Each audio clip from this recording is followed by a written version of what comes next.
Alright folks, a couple updates on the dually build here. Here's my block, 6'9" block. I got it back from the machine shop. It's no good. Where it spun the front main, spun it, got it too hot. It's worn down too much. I might could put it back together, but can't. I just ain't gonna do it. I ain't risking it on this truck. Also, there's the two heads off of it, but anyways, I gotta show y'all something here. I got my ZF5, the ear that was broke off on the safe center mount, got it welded up. But anyway, I'm gonna cut to the next clip real quick because I got something exciting to show y'all. All right, I brought my injection pump that come off that run 6'9" down here so I can show y'all what I'm doing. As you can see, this is another IDI. And you may be wondering, why is it in the red truck that you pulled the 6'9" out of? Well, it's a truck I bought off Marketplace. Or not off Marketplace, but off Facebook, off somebody in the IDI group, so thank you. It's a 7.3 IDI long block. As you can see, intake heads, valve covers, the oil pan, everything.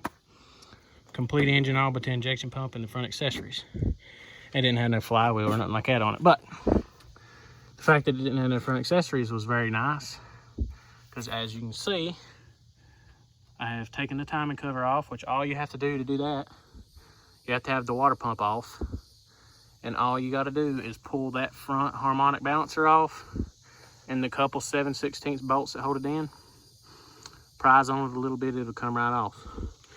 But the reason I'm doing this is to pull the timing cover off, since it didn't have an injection pump, is so I can time the injection pump.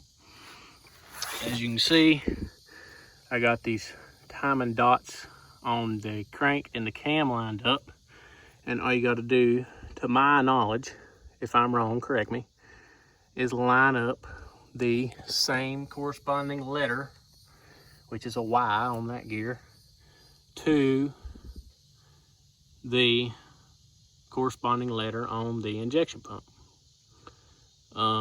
And again, since I have the timing cover off, I can see this very well.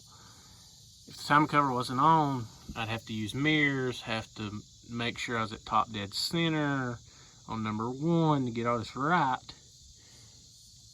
if, you know, everything was on the front of the engine. But since it's not, and I can take the timing cover off, I'm just doing this the easy way and just lining up the marks on the gears, which I'm glad I'm doing it that way, because this is way easier than using a bunch of mirrors and flashlights and all that stuff. But I mean, look how clean this side of this motor is. I mean, it looks pretty good in there, and there's still coolant in there. It's nice and green and ain't got oil mixed in it. And the hold on, where's a good head bolt? That's an example. Anyway, what I was gonna say is, I can tell the heads ain't never been off because it's still got the gray factory paint on it. Let's see, and it's a 88 model engine, so it's a 7.3 IDI. But anyways, we're gonna see if we can't get this injection pump right here off of 6'9", because they're the same thing. We're gonna see if we can't get it put on here and get this sucker timed up. Obviously, she's about dark out tonight, so after I get this on there, I'll probably quit messing with it tonight. But anyways, we're gonna get that done, and hopefully this is a good running engine, and I can slap my 094 turbo kit on this sucker and throw it in the dually with the ZF5 behind it and roll on, because obviously the broken block, the original block out of that dually, is junk, and now the block out that originally come out of the red truck is also junk, because it spun that main and screwed it up. So I had to end up buying another engine, which kind of sucks, because I was kind of looking forward to building that 6'9", because it's been a while since I put a motor back together. But at the same time, it'd be nice not to have to build one and spend all that extra time and money and all that jazz on having to rebuild one. So honestly, I'm kind of, hopefully this motor is good, that way I don't have to rebuild one, because now that I got this, I really don't want to take it apart now that it's all together. You know, and like I say, the inside, from what I can tell, looks really clean. The coolant jackets are really clean. I do kind of want to pop off a valve cover here soon, just to see what it looks like inside of there, and you know, make sure it looks good inside the valve cover. But yeah, I'm pretty excited. Hopefully we can get this thing cranked up here. Like I say, I got my injection pump lined up, and that's lined up, and that's lined up. So in theory there, that should be where we need to be on the timing. Honestly, I might just hook the fuel line up to this truck. I mean, it ain't gonna hurt nothing. If I remember right, this truck still has fuel in it. It might have some used motor oil in it, but that ain't gonna hurt my feelings for it to have some used motor oil in the oil, or in the fuel. See, there's daggum junk in here from like mouse nests. Like I found a acorn or something laying up here. As you can see, there is quite a bit of stuff laying on the motor, which is fine. You know, the only thing I'm concerned about is if there's any in the intake, considering that the screen is broken off. All right, as you can see here, I got the timing cover on. I just ain't tightened down the bolts yet, but you gotta get it pressed down enough to get them little dowels in the holes, obviously. And then when you stick it on there, if you have the injection pump deal on, see how it's got this lip? You have to lift that up enough to get this under, and then set it back down in the hope that it lands in the same tooth that you took it out of. And it felt like it did, so I'm hoping that it did. All right, folks. As you can see, I got the injection pump on here. I had to put a little rubber hose on here to connect to the return, and got that return hooked up. That way it don't push fuel out of here and it goes to the injection pump like it's supposed to. Got my battery cables rigged up. I'm not gonna spit it over yet because I know it don't have enough oil in it. We're gonna snatch that messed up filter off of it, go get the battery charger, put a used filter and some used oil in it, and hook it up to a fuel source, and then we'll be golden. So as you can see here, got my batteries hooked up, got these two wires rigged up to the injection pump for the shut-off solenoid and the cold start advance, just to give it a little help since the fuel's not primed. And as you can see right now, actually, we are getting fuel to several of these injectors. It's just pouring fuel out that cap because obviously it's trying to push fuel through this too, since it's coming off that.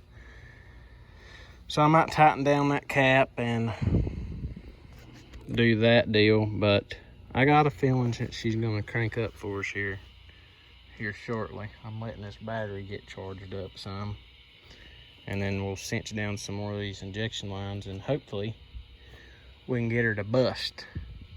That's the plan. All right, I'm gonna give her just a buzz of ether here. Let's check our voltage. 12.6. Well, hey, let's hit it and see what happens here.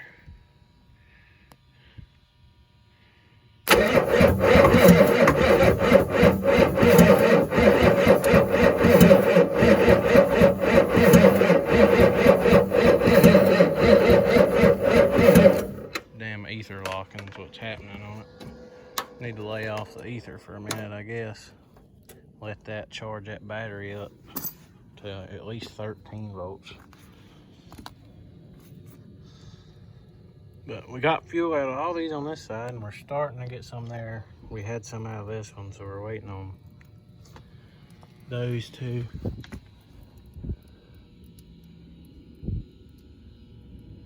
And I hear crackling like something's trying to catch on fire. It's almost a daggum repeat of that dually when I was trying to crank it. I think it's that damn starter.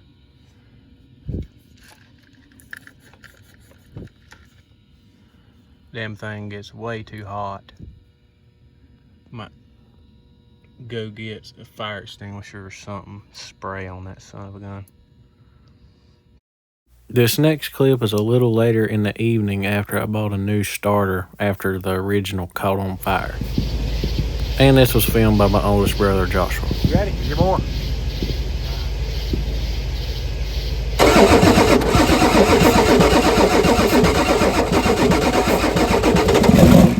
Oh, come on, baby.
You might be a redneck if you sit your new engine down in your parts truck and wire everything up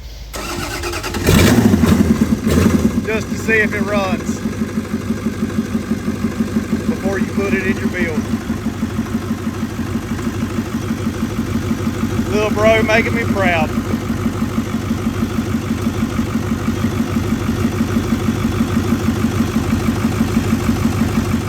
This is a 7.3 IDI, as you've seen in the past couple clips. We got it running off one of the injection pumps I had. I bought it as a core motor, hoping it would be good. Well, I think my hopes may have come true. Now, you're looking at this footage of me with the head off of it, and you're thinking, oh crap, you know, something's wrong with it. No, nothing was wrong with it, except for I broke the glow plug tip off in the cylinder. So I ended up having to pull the head to get it out. So anyways, we're about to put the new head gasket on the truck, back on the engine. I just went down to the shop and wire wheeled off the head bolts. Got all that sludgy, oily mess off of them. Made sure they were, you know, ready to roll. I done chased the threads in the block and cleaned up the surface with a scraper and some sandpaper and wire wheel or whatnot. So we should be ready to put the head back on with the new head gasket. Got me a Fel Pro head gasket here from Oreillys. And I got lucky on the other side, all the glow plugs come out. The third one back fought me pretty hard. I had to get on it with a vice grip and pry like a son of a gun to get it out, but it come out without breaking, whereas this front one right here just snapped right off when I was you know, undoing the threads.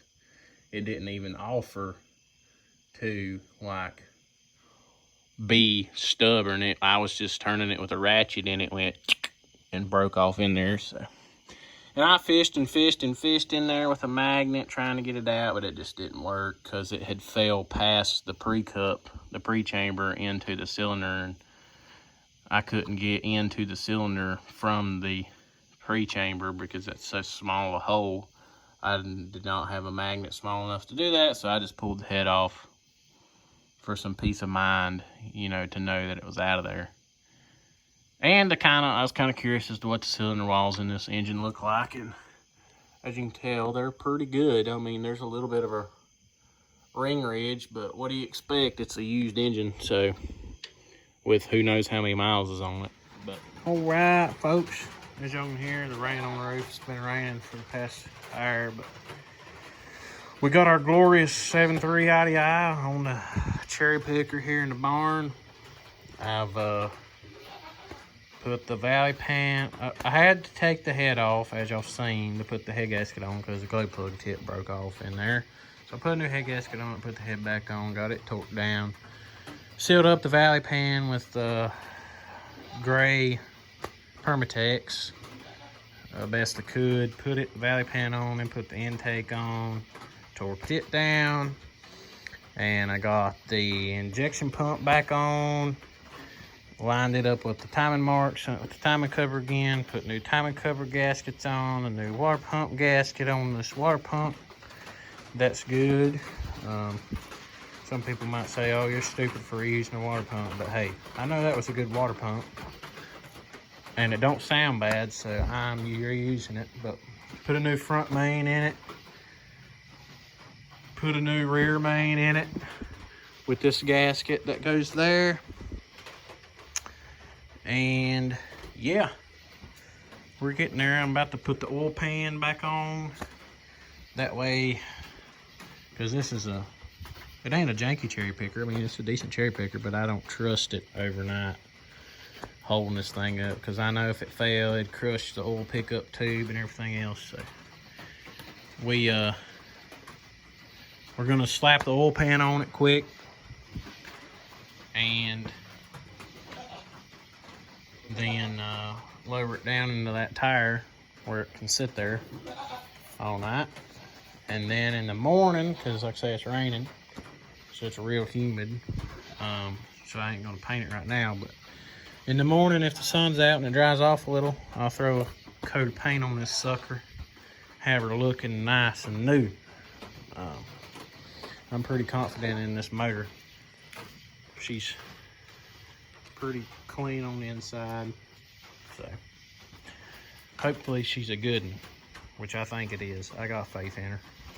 I just want y'all to take a moment to appreciate just how immaculately clean the internals of this engine are.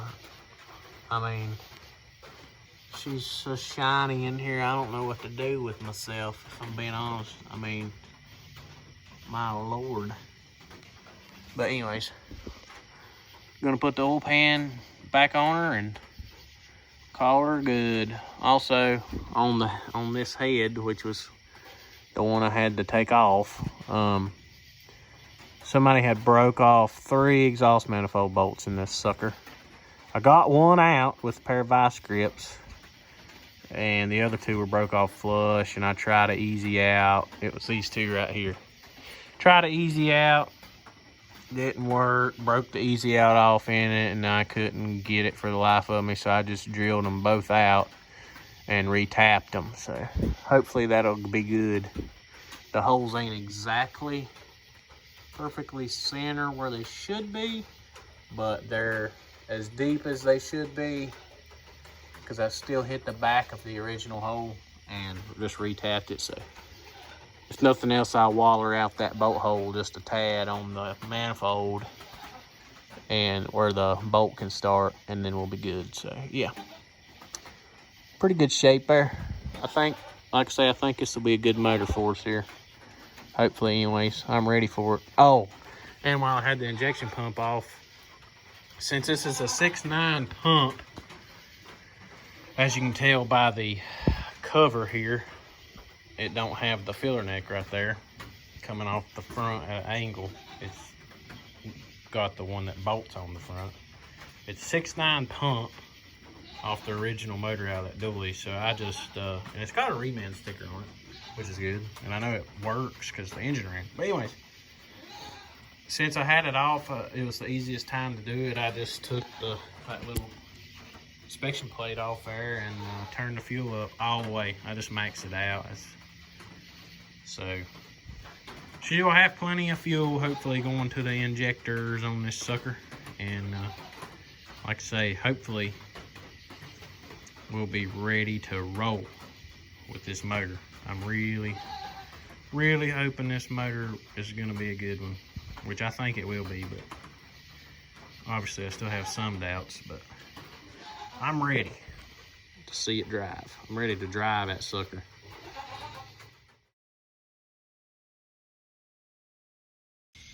Well, boys, she's sitting here looking all purty. Got the fuel return rails on the sucker.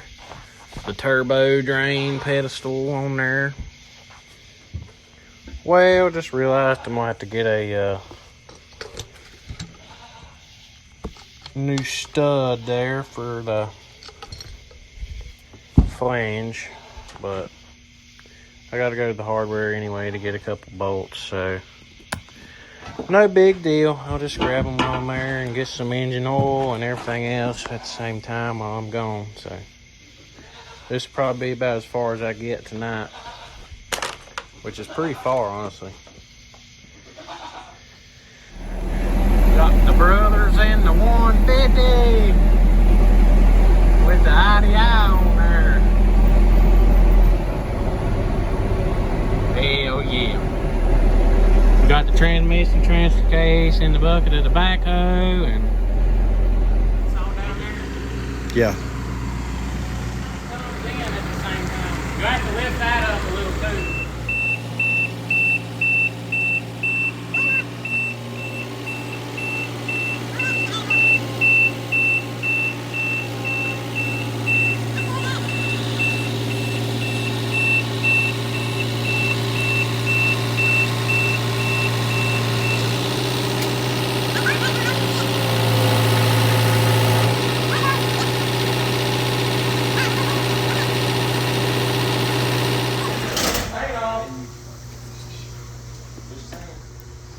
Prime it up a little bit before you squirt it. I don't think he listened to you. I agree.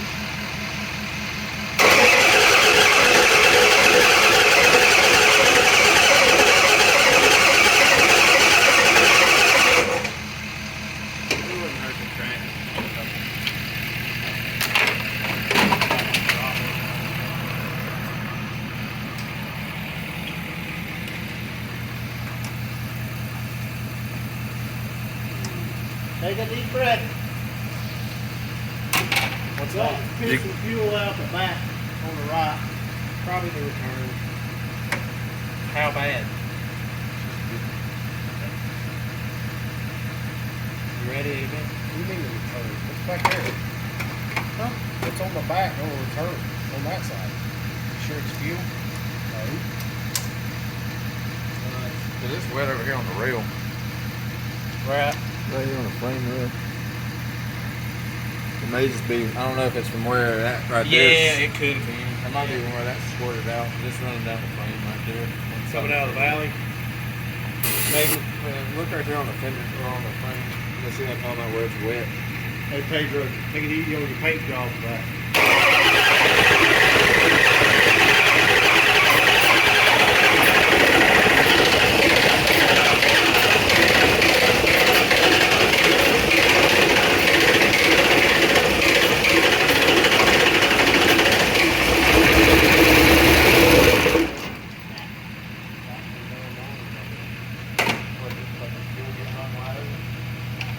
Yeah, he likes to stick something in there. Oh, that. That's a good way to blow some shit up real quick. What do you have stuck in there? A wrench. Throttle.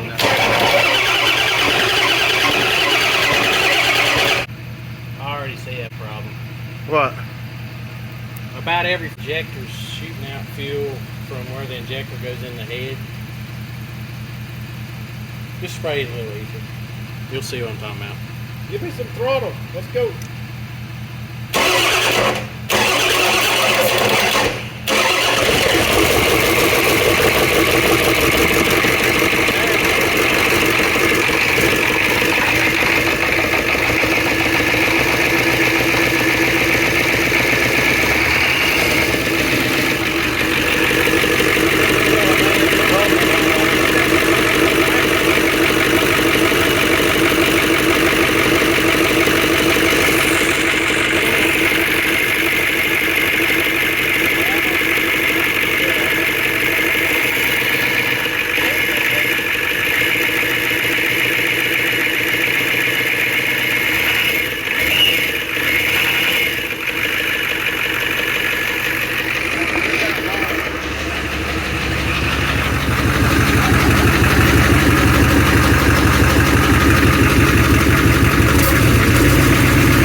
I was saying in the past couple clips, we got the truck, the engine, and we got the engine in the truck. It runs pretty good. Still got to put the radiator and everything in it, and there's one injector that's leaking a little bit out of the fuel rail. And also, look at this beautifulness. We got the ZF5 in there with the transfer case, so she's ready to go. Pulled the carpet up to take the transmission tunnel out. That way I can cut the hole in the right spot for it. And there's our new master cylinder for clutch. But right now I'm putting on this carrier bearing, or master cylinder for brakes, sorry. Putting on this carrier bearing. Got the open off. Truth be known, I mean, it was a pain to do, but as you can see, we had to use the cutoff wheel. But it's a pretty easy process. You gotta separate your slip joint yoke, and then, you know, like I say, take the old one off, whatever means you need to take to do that. As you can see, we cut into this one, barely got into the metal there, but it'll be all right. And then here's the new one. This is just a precision one from Oreillys. I actually got the wrong one to start with, because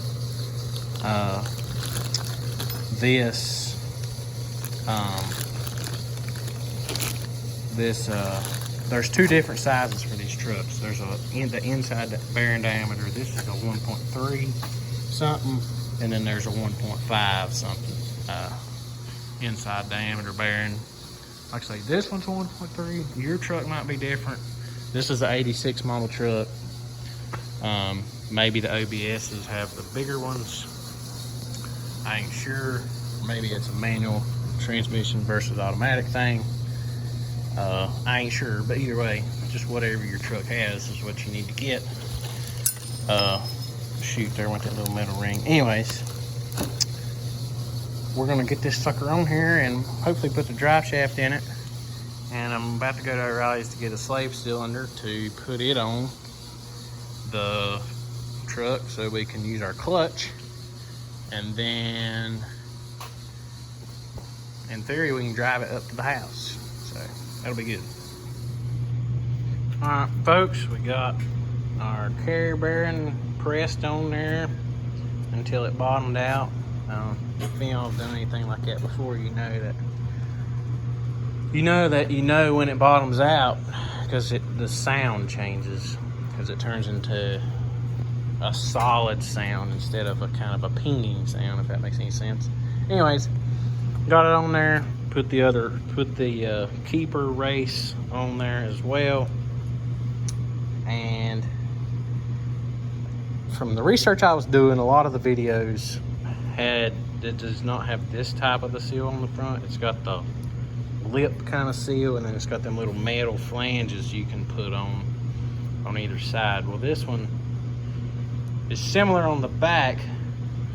I'll just show you. It's got a lip like that. Well, that goes towards the shaft that you're mounting it to, and this part goes outside, because as you can see, this is way more protective of a thing than that is. So that goes to this side where this cover kind of folds up. I mean, I've kind of mashed mine down, so I need to kind of bend it up, but that folds up over that lip. It's supposed to protect that, and then this big rubber kind of boot protects this side. From the way I understand it, that's how it works. But anyway, we got her on there. My brother came, helped me bleed the clutch out, so now the clutch works, which is freaking awesome. So maybe we can actually try to drive this thing here in a minute or something. That would be freaking cool, would it not? Anyway, that's on there now, so we can attach the rear part of the drive shaft to that part of the drive shaft. And that U-joint does not feel the happiest, but we'll run it for now, because that's the one on the back. It wouldn't be hard to change. We're just gonna run it for now. I mean, it feels fine. It rotates pretty freely. It's just kind of got a little bit of a groove right there. You can feel it, but like I say, we'll leave it for now. I already put a U-joint up there in that end, so.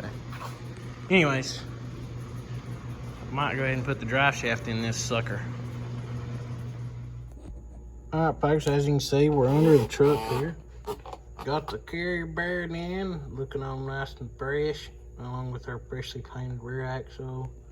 Got the U-joints bolted back up, because this truck's older. It has the straps instead of the ones that bolt to the pinion.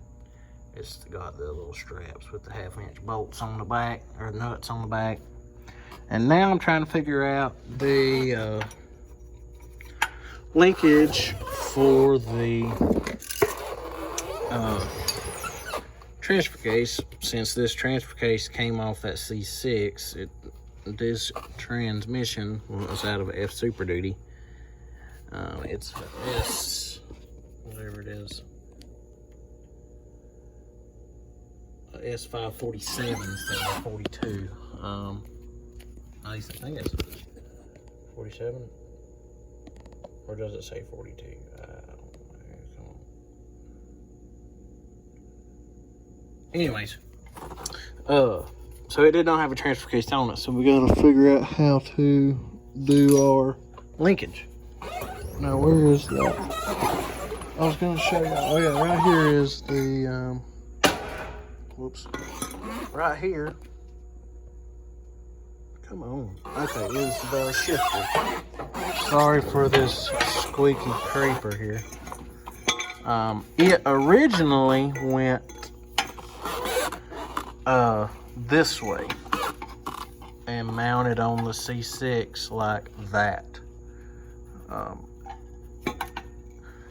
Like that right there. That's how it would mount originally. Well, there's not enough room there for it to go that way. So I thought, well, maybe I can flip it around. And it actually seems to work. Because, let's see. We can fish it back up through here. See, this transmission is so tall and wide compared to the C6. But see, the linkage will have to go, because it's got a big old bushing inside of that lever that you stick the bolt through and thread it into this. So right there, that's where it needs to go, is like that. So I need to go to the hardware and get a bolt and a bushing so that can move, because all the way forward is too high most of the time. And all the way forward's too high and all the way back's for low. So, and it's kind of cool how this just happens to line up. Because right there, I got the transfer case in too high. Well, I'm trying to figure out a way to that y'all can see this. Transfer case is in too high. And that right there is where it would line up. The transfer case is in too high, and that's where it'd line up. Right there. And then you pull back on it, or push forward on it, I mean, and get you to 4 low. So that's where we're at on that. Hopefully that'll work out. Hopefully it's got enough travel to get to 4 low. I think it should have.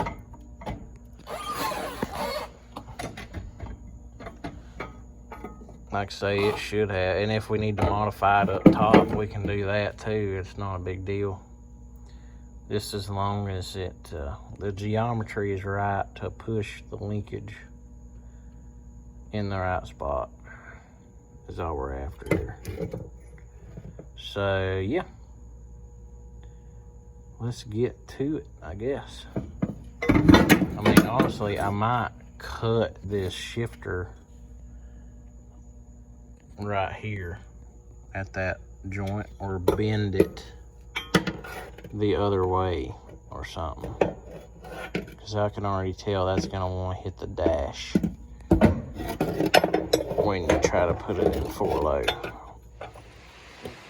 All right, as y'all can see here, I have heavily heavily modified this transmission tunnel because, well, the transmission's so tall, I had to cut out the center there for it to clear the transmission like it needs to without it rubbing, you know, when the transmission torques a little bit side to side, which obviously, you know, you don't want that to happen much, but that's what we're working with here.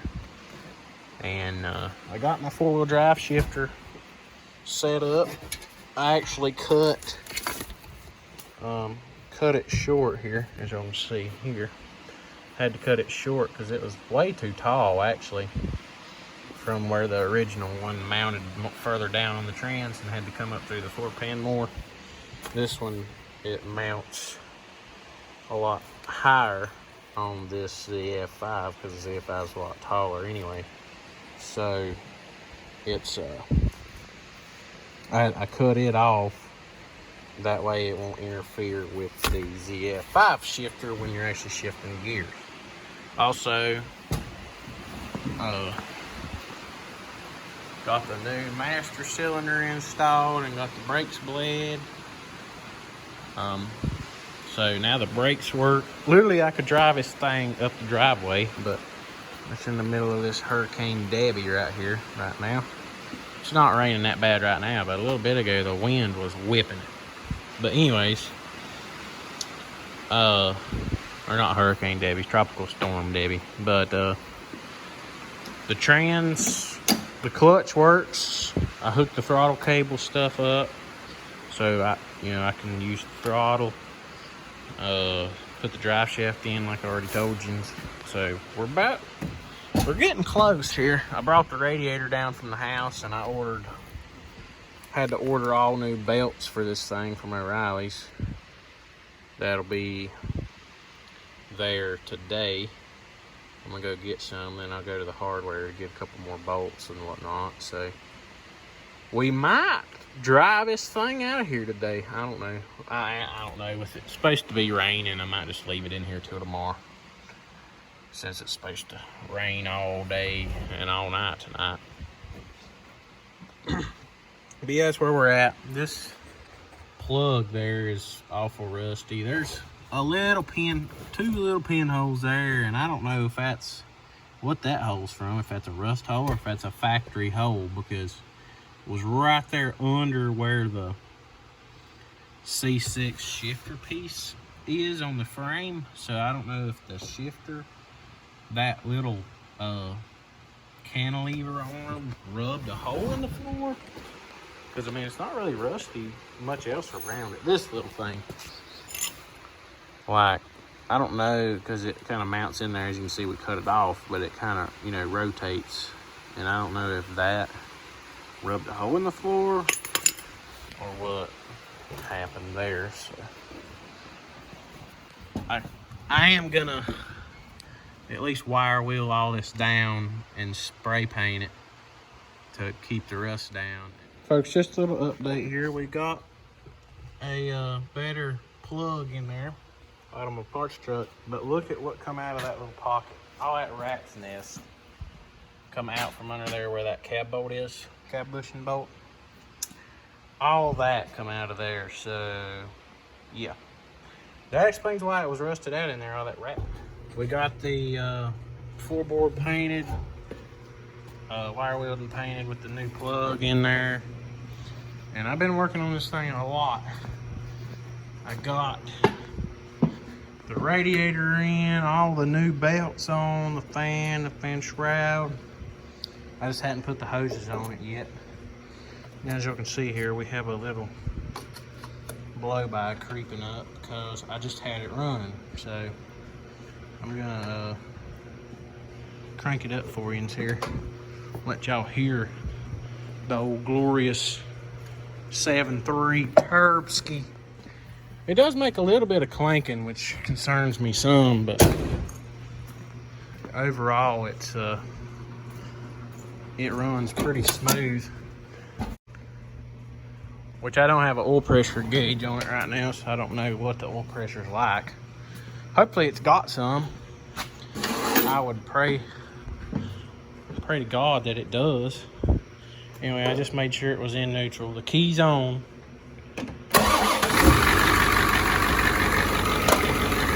running. Might have a little air in the middle. Yeah, a little bit of plastic.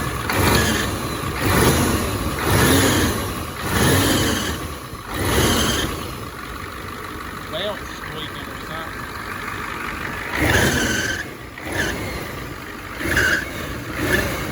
Maybe that's the alternator. Well, you got the alternator belt is a little loose. Yeah, she's a freaking runner.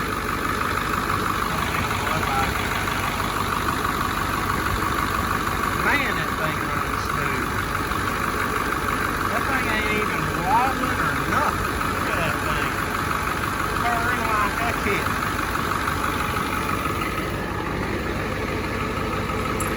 It's not that little blow by, but what do you expect?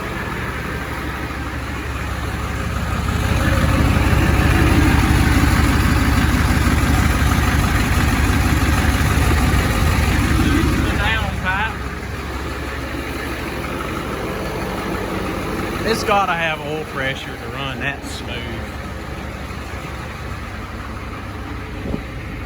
You can hear the downpipe through the transmission tunnel.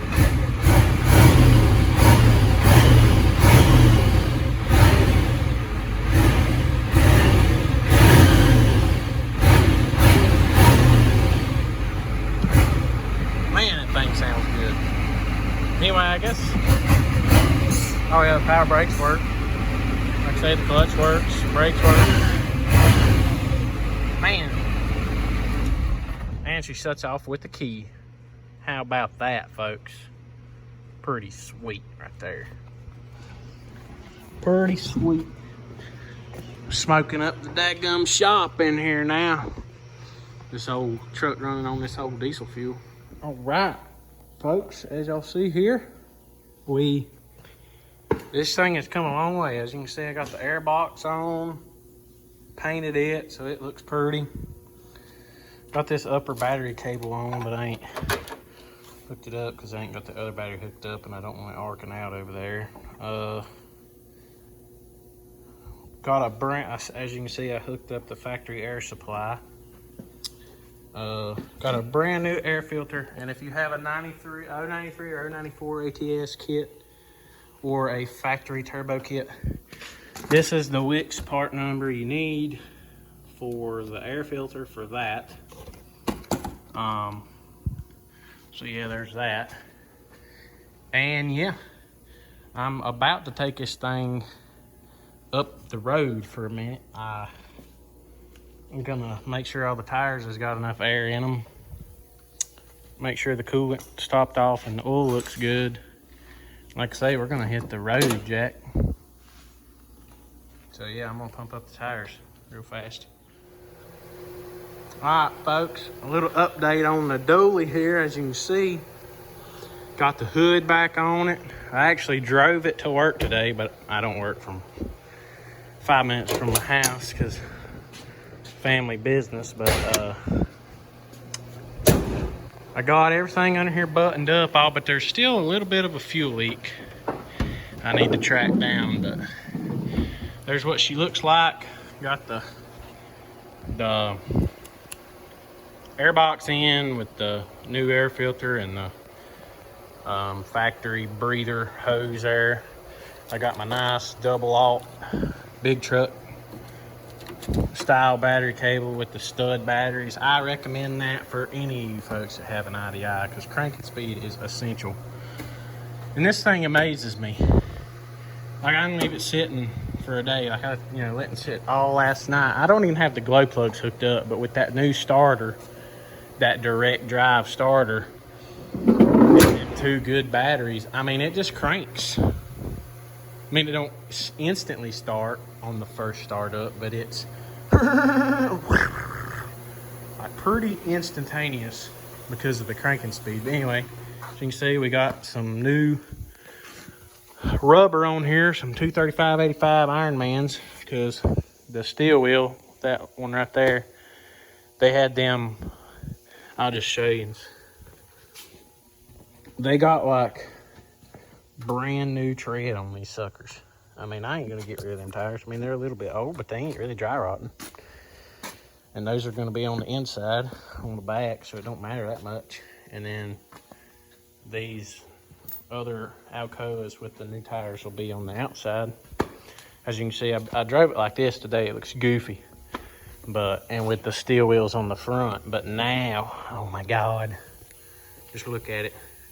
I'll show y'all what it looks like whenever I get the back wheels on. It'll look good. It'll look real good.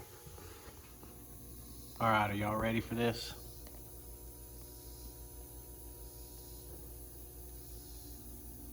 Look at that.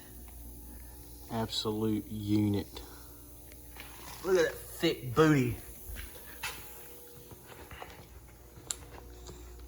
Them Alcoas, baby. With the center caps, with the new rubber. Damn, does she look good. All right, folks, enjoy this roller clip of it, and in the next video, we'll be fixing her up some more, so stay tuned.